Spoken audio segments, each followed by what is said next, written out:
Welcome to So AmA aka Denise. I hope you find what you are looking for. Thumbs up the video and share. Now let's get it. Enjoy.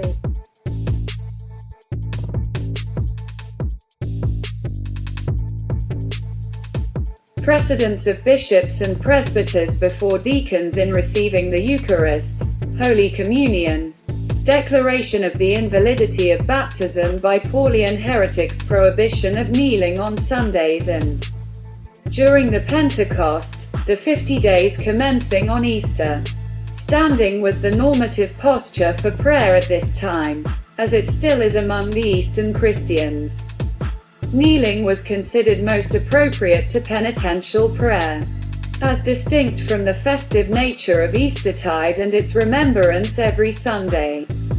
The canon was designed only to ensure uniformity of practice at the designated times. In the short term, the council did not completely solve the problems it was convened to discuss, and a period of conflict and upheaval continued for some time. Constantine was succeeded by two Arian emperors in the Eastern Empire, his son, Constantius II, and Valens. Valens could not resolve the outstanding ecclesiastical issues and unsuccessfully confronted Saint Basil over the Nicene Creed. Pagan powers within the empire sought to maintain and at times re-establish paganism into the seat of the emperor, see Arbogast and Julian the Apostate. Arians and Meletians soon regained nearly all of the rights they had lost, and consequently Arianism continued to spread and be a subject of debate within the Church during the remainder of the 4th century. Almost immediately, Eusebius of Nicomedia, an Arian bishop and cousin to Constantine I, used his influence at court to sway Constantine's favor from the proto-Orthodox Nicene bishops to the Arians. Evstathius of Antioch was deposed and exiled in 330. Athanasius, who had succeeded Alexander as Bishop of Alexandria, was deposed by the First Synod of Tyre in 335. And Marcellus of Ancyra followed him in 336. Arius returned to Constantinople to be readmitted into the church but died shortly before he could be received. Constantine died the next year, after finally receiving baptism from Arian bishop Eusebius of Nicomedia, and, with his passing the first round in the battle after the Council of Nicaea was ended.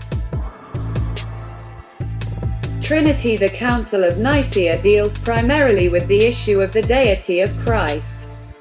Over a century earlier, the term Trinity, Trinitas in Latin, was used in the writings of Origen and Tertullian, and a general notion of a divine three, in some sense, was expressed in the 2nd century writings of Polycarp, Ignatius, and Justin Martyr.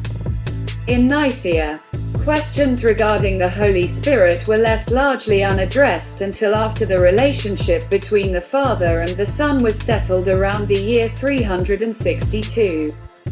The doctrine in a more full-fledged form was not formulated until the Council of Constantinople in 381 and a final form formulated primarily by Gregory of Nyssa.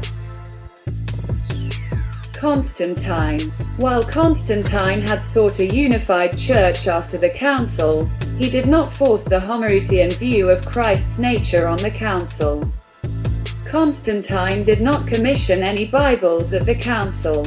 Despite Constantine's sympathetic interest in the church, he was not baptized until some 11 or 12 years after the council, putting off baptism as long as he did so as to be absolved from as much sin as possible.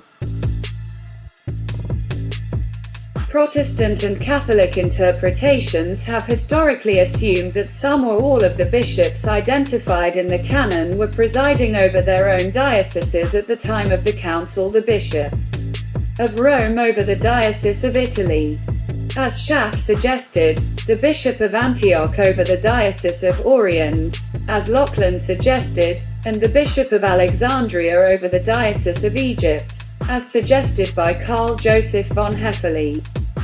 According to Hefele, the council had assigned to Alexandria the whole civil Diocese of Egypt.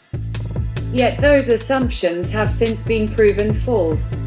At the time of the council, the Diocese of Egypt did exist but was known as the Diocese of Alexandria, so the council could have assigned it to Alexandria.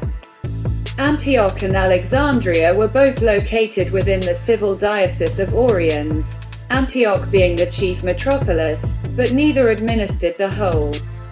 Likewise, Rome and Milan were both located within the civil Diocese of Italy, Milan being the chief metropolis.